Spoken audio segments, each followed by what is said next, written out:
Try to initiate release sequencer. On my mark. 5. We're on express elevator to hell. Going down. 2. 1. Mark.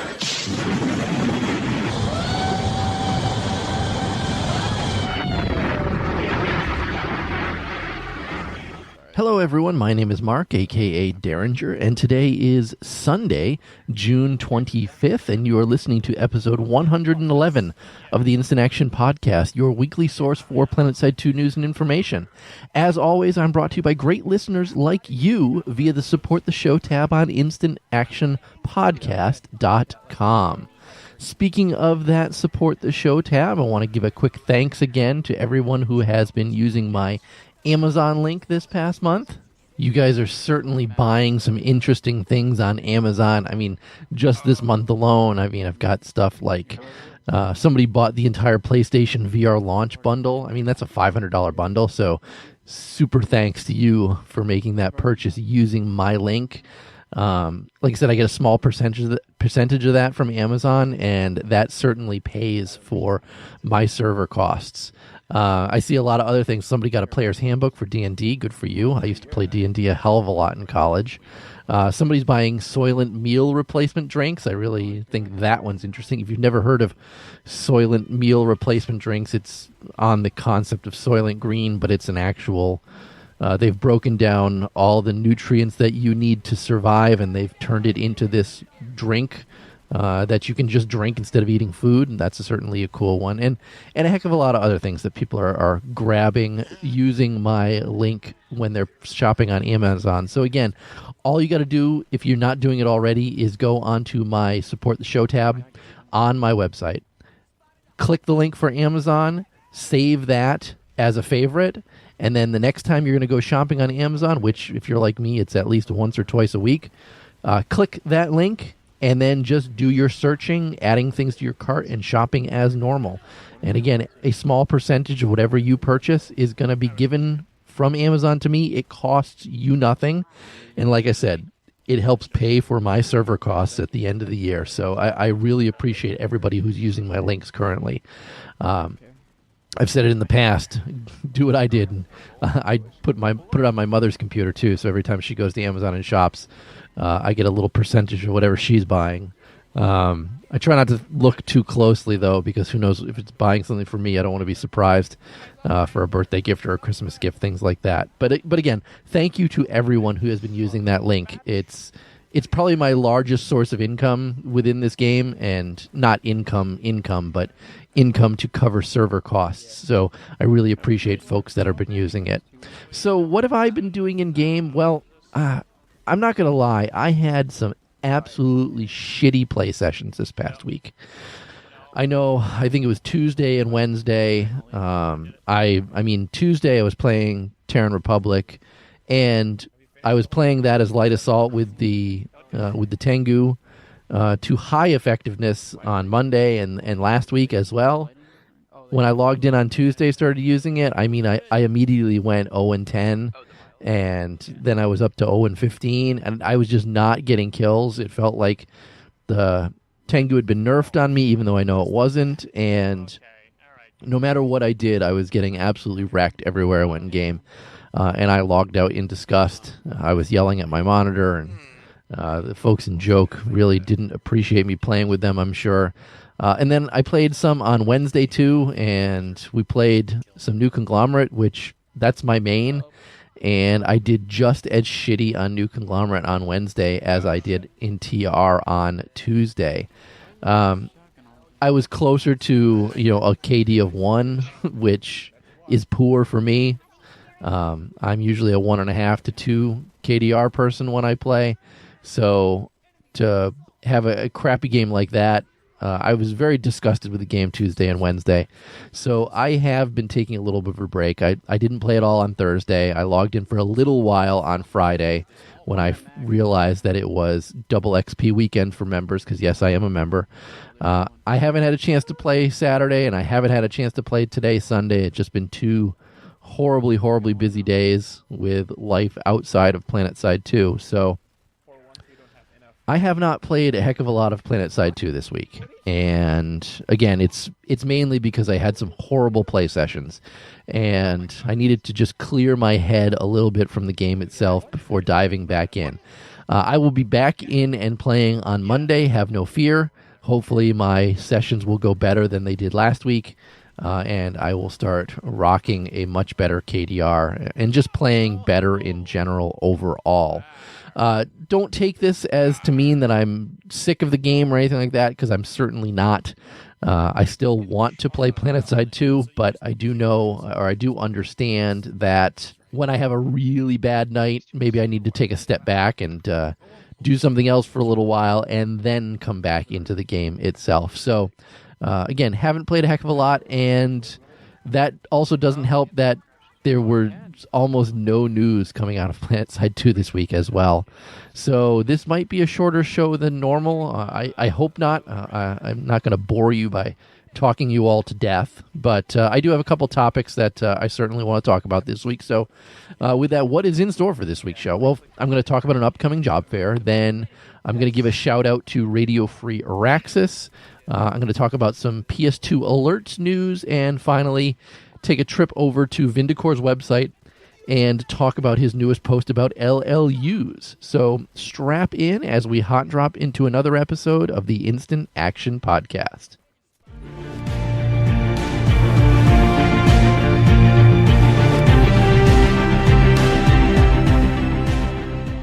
So like I said, first up this week, I want to talk about a job fair, because if you guys weren't aware, Daybreak Games is actually having a job fair in July.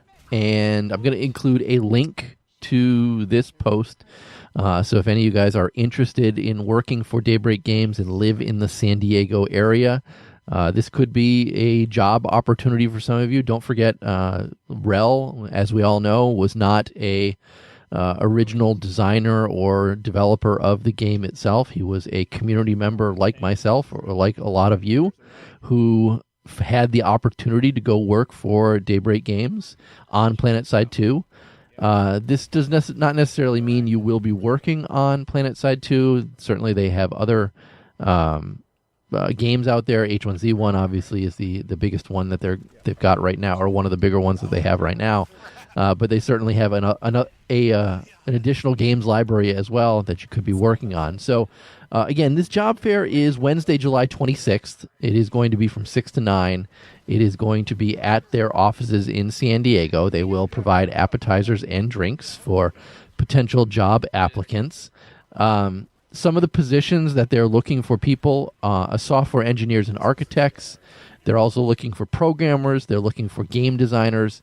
They're looking for user interface designers and programmers. And that's a big one. We know that a lot of stuff is not coming into game or a high priority with the game itself, with Planetside 2, because they're constantly looking for a user interface designer or UI designer. And we know a lot of the things in game might be broken, and they're aware, and there's some things that they need to fix within the game, but they just don't have a UI designer at this junction within the game itself. So specifically, if you're a UI designer, you might want to, and are in the San Diego area and are interested in Daybreak Games, you might want to check this one out. They're also looking for artists. They're also looking for a marketing analytics manager, which, I'm not going to lie, got me kind of interested. I don't do marketing, but I do a lot of business analytics within my company currently. I work in a stock market type company, and I do a lot of analyzing data, big data, and stuff like that all day within my position. Unfortunately, I am way out here on the East Coast in Massachusetts, not in San Diego, so even though a marketing analytics manager would be an interesting position at Daybreak Games, it's not something that I could certainly apply for. If I lived in the area, I would certainly consider it, though. Besides that, they're also looking for project managers and producers. They're also looking for product managers, and one that they say that people say they're never looking at for QA engineers. So quality assurance engineers they are looking for at Daybreak Games. So if if you are in the San Diego area and you potentially could do any of these positions at Daybreak Games, they recommend you RSVP. And like I said, I'll include a link. Submit your resume to them, and you could get yourself over to the event and talk to people creating Planetside 2, creating H1Z1, if that's the field that you're in or field that you're looking to get in. This could be something for you. Again, I'm using this more as a PSA than anything else for folks who are in the San Diego area and are interested in working for Daybreak Games. You could be the person that saves Planetside 2, or not saves, makes Planetside 2 better, or continues to support Planetside 2. So if you're in the area and interested, definitely check it out.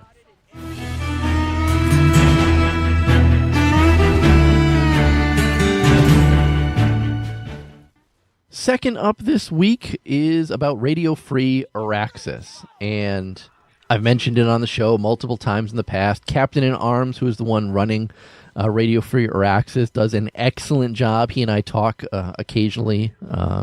We've talked about putting together a roundtable podcast or roundtable discussion sometime when all our schedules kind of sync up a little better. It's a busy time in the year for me. Summer is just my busiest time for personal stuff, obviously. Catch me in the winter when I'm trapped indoors under 12 feet of snow here in Massachusetts.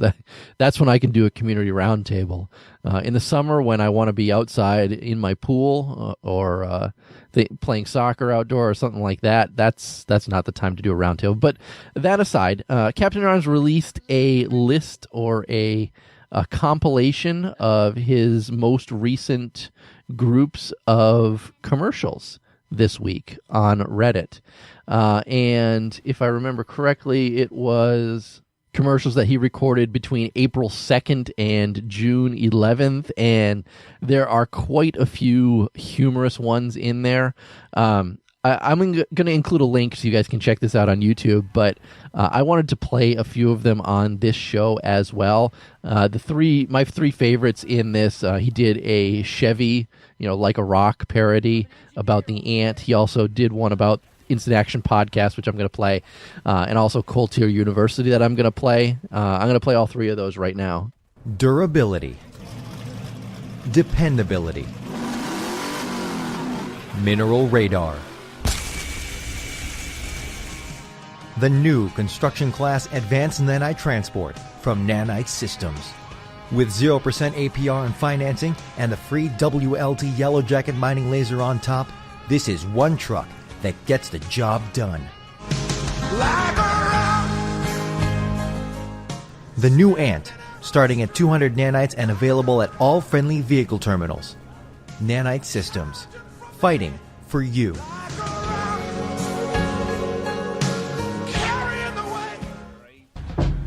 We're on express elevator to hell. Going down. 2, 1, mark.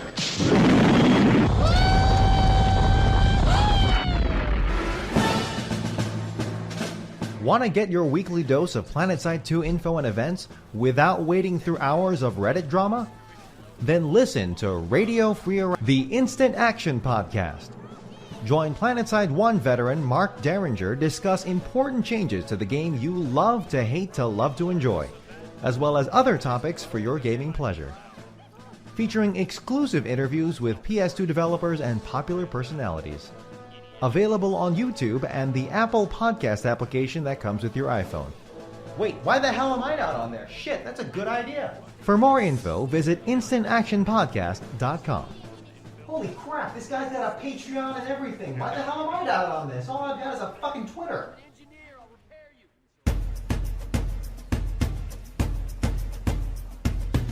In a saturated playing field like Auraxis, how do noobs enter the fray without getting steamrolled by a squad of BR-120s executing a practice formation?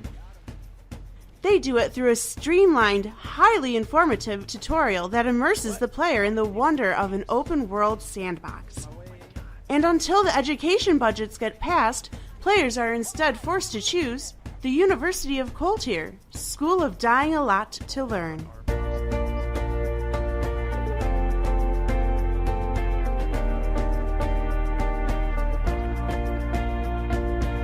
We could show you colorful statistics and fancy rankings to prove why Cool Tier is the best, but we don't have to.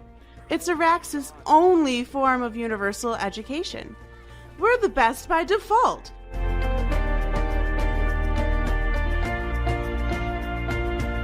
I went through that opening tutorial so fast, I felt really accomplished. I really felt like I was prepared to take a tech plant all by myself. Thanks, Coltier. I was so nervous about uni when I came to Auraxis, I didn't know what a Sunderer garage was, or how to get into a biolab. But when I saw a bunch of single-digit BRs aimlessly running around, asking for help from veterans that weren't there, that's when I knew Coltier was for me. Hey, are there fucking classes here? Am I supposed to go to just the 8 point, just go in? I've died like 5 times. Is that good? Is that bad? I don't fucking know.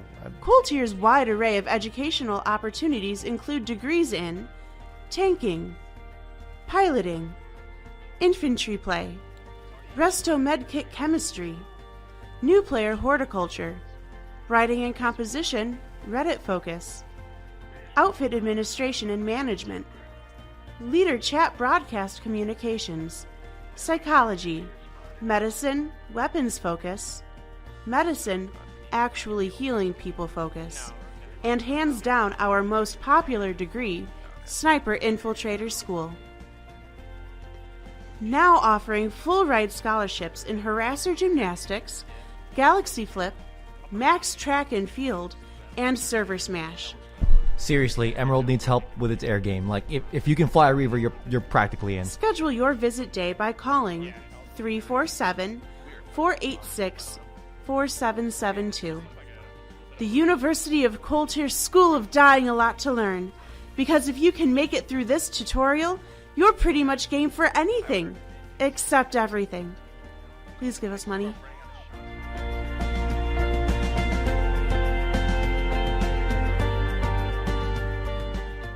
I gotta say, Captain in Arms, great stuff on all of these. I laughed my ass off when I heard the Instant Action Podcast one, obviously because it was about me and I'm narcissistic.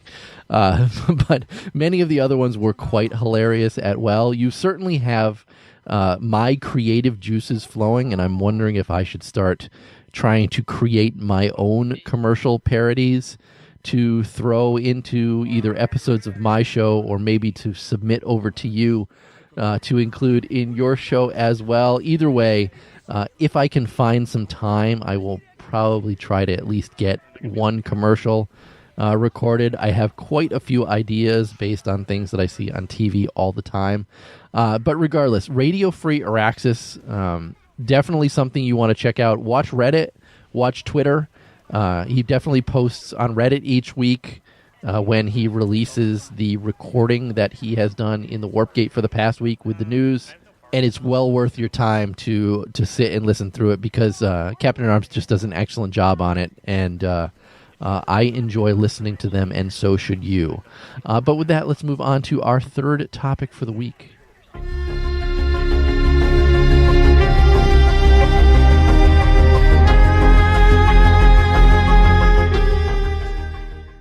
Topic 3 is about PS2 alerts. I'm not sure if everybody is aware of the alert of the website PS2 Alerts, something that is maintained by Maelstrom, and it is probably one of the most visited sites that I and my outfit used. I used to use before it went down, and what the site does is it captures all of the data that goes on during an alert. So you can see who got the most kills, you can see what outfit got the most kills, outfits KDs, individual KDs, weapons used, who has the best stats with each weapon, things like that. It's been sad that it has been down, and Maelstrom writes, on June 12th, I made the decision to temporarily disable alert statistics collection as there was a few issues with the extended census API, which my website uses to collect data. The maintainer was unfortunately very busy and was able to only get around to it today. I'm thankful for his continued support for the project. So from now on, any alert should be completely accurate. He thanks the whole community for their continued support of the website and the surprising lack of groaning while it had been down. He may not have heard the groaning about it, but I do know that there certainly was a lot of groaning amongst my outfit mates and people that I play with who love to go and look at these particular alerts. I know we always go in and after, because let's be honest, a lot of us play the game to play alerts because there's an actual objective with the alert itself, and then we can see how we did at the end of the alerts. Yes, I know that I'm usually near the bottom, but that's okay. But the fact that this site was down certainly, I don't want to say it angered a lot of us, but it was certainly disappointing to a lot of us. And we understand why it was down because, like Maelstrom said, there was an issue with the extended census API, and it was not collecting all the data properly, and therefore any information being pushed to the PS2 Alerts website was not full and complete data. So as a result, we kind of couldn't rely on the PS2 Alerts website to give us proper stats for after alert review. I'm happy that Maelstrom has brought this back online. I'm happy that the maintainer of the Extended Census API was able to correct the issues and that everything is up and working again. So take this, if you used PS2 Alerts in the past, as a PSA, that it is back up and it is working. It is probably the premier tool out there right now for analyzing statistics of a complete and total alert after the alert has ended. You're able to create a shareable link to send to people so that they can see how they did within the alert itself. And all the alerts are saved within their archives as well, so that you can go back on any day of any week. I'm not sure how far in the past they go, but you can certainly go back and check out a lot of the old alerts and compare your stats from one alert to the next. Again, PS2 Alerts is an excellent website and one I highly recommend if you're not using it, that you go and definitely use it, especially if you play alerts within Planetside 2 as well. So, Maelstrom, from me to you, a big thank you for continuing to support this site, continuing to keep this up, and providing a tool for those of us who use it, myself specifically, who use it to check my after alert stats. I really appreciate what you've done, and I really am happy that you've brought this back online.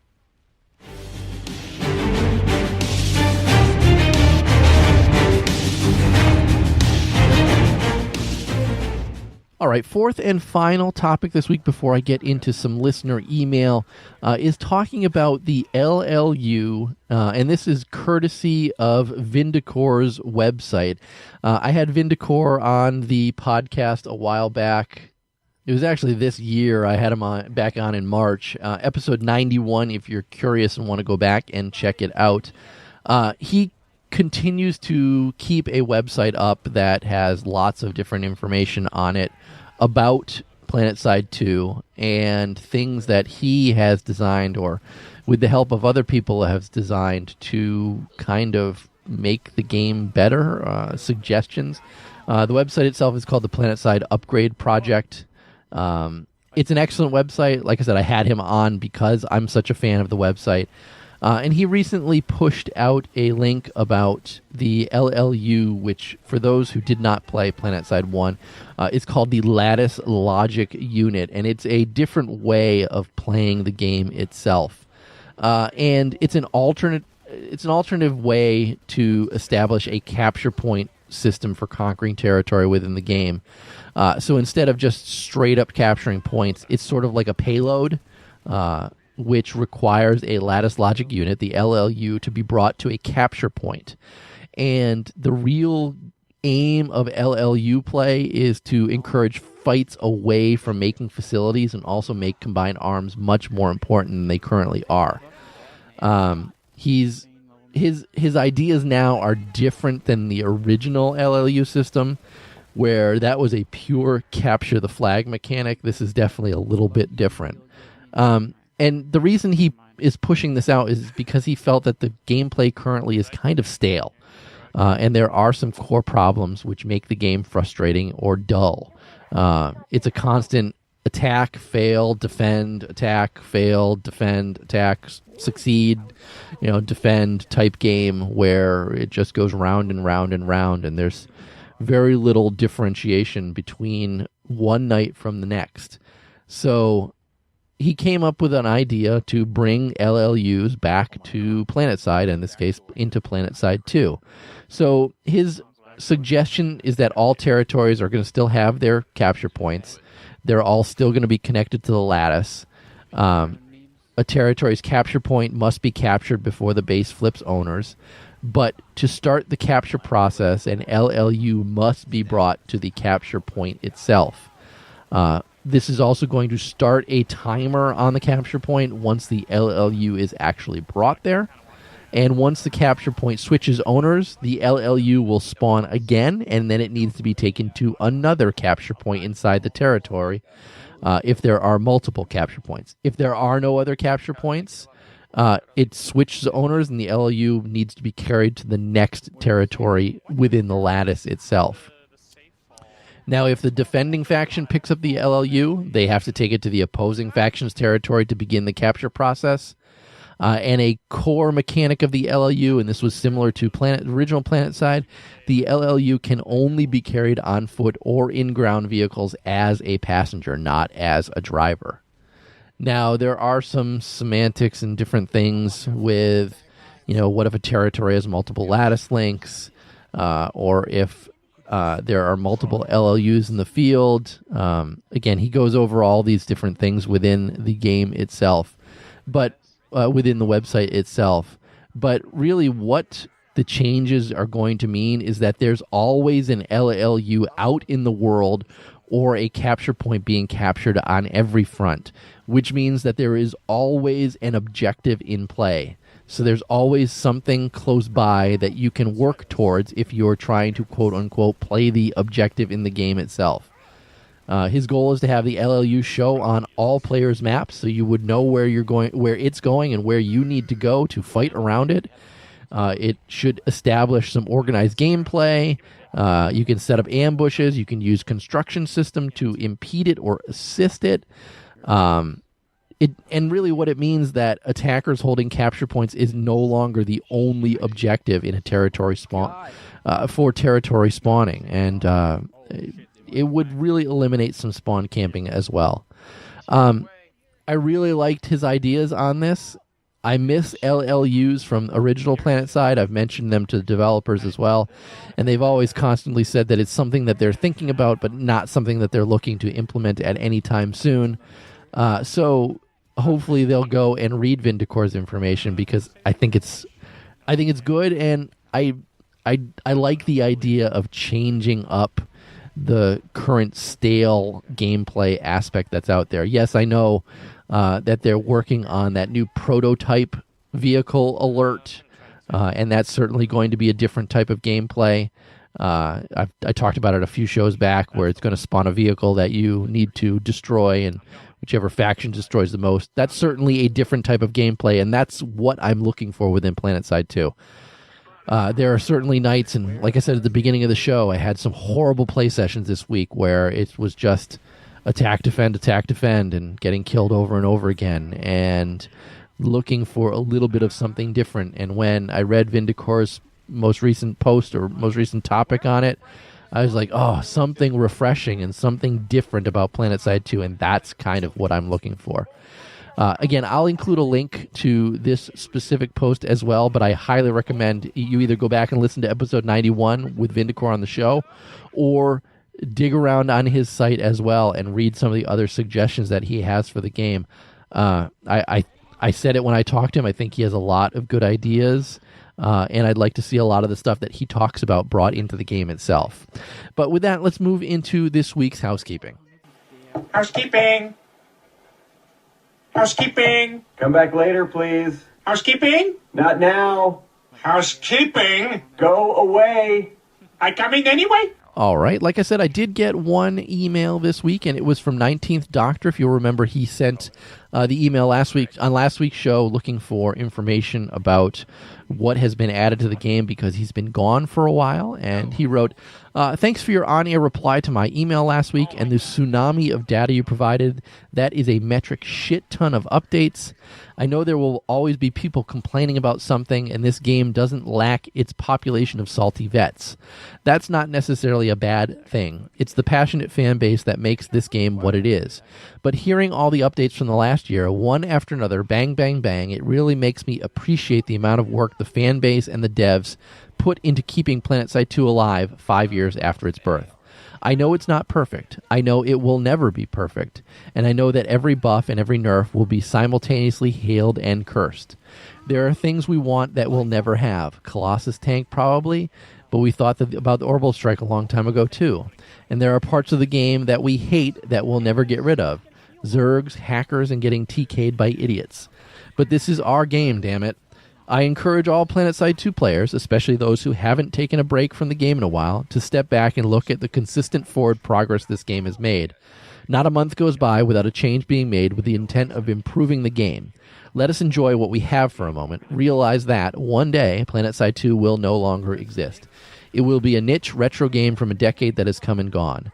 Maybe we'll have Planetside 3 by that point. Maybe Battlefield will decide to set itself apart from Call of Duty and position itself as the premier MMO FPS. Or maybe the MMO FPS genre quietly dies away, played by a final few players on a homegrown server run by an overworked hamster to keep the nostalgic fights alive on Auraxis. We wouldn't have played thousands or even hundreds of hours of this game if we didn't enjoy it. So take a breath, consider what we have available to us now, and relish it. Okay, now you can go back to shitposting. I think you captured it pretty succinctly there, 19th Doctor. Yes, this game is not perfect, but there are many of us playing Planetside 2 now who have this same nostalgia towards the original Planetside that is being scratched by Planetside 2, or that itch is being scratched by Planetside 2. Again, this game is not perfect. It's far from perfect. I don't think that there are any perfect games out there that I am aware of. But this is my game, and this is the game that I podcast about. I agree 100%.